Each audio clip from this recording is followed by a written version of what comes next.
Get this hooked up to the multimeter and see what this HDzero all-in-one has to say for itself. Plugging it in wrong. Alright, so this will go to the quadcopter, so we'll get our meter out here. We'll take the standard leads off, and we'll go ahead and plug in our special wire harness. So plug in our LiPo there, plug in our LiPo here.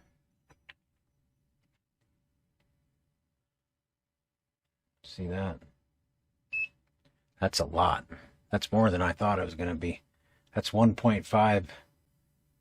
1.56 amp draw on a I mean, I'm going to give or take a little bit of amp draw just because the amp, the circuit has to go through. This wire is pretty large though, so there shouldn't be any resistance to speak of. So yeah, that's 1.556. That's a lot more than I thought. That really draws a lot of amps. The board gets warm really quick. I was actually surprised when I was working on it how hot that dude gets. It doesn't seem to affect. There's a lot of people flying it, and it doesn't seem to affect the flight. It still seems to go pretty good. So I should grab one of my other quads here. So this has the Happy Model OVX 300 VTX in it, and it's set to 25 milliwatt. This one is set to 25 milliwatt because I just got done working on that one and fixing it.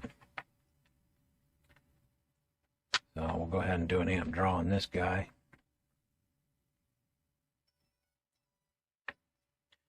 All right, so we're at 0.53. So 0.5, it's literally 1 amp less draw just sitting and transmitting. I don't run pit mode or any reduce of power or anything, so this is transmitting 25 milliwatt right now because this is one of my race quads, so it's ready to go. So that's kind of interesting.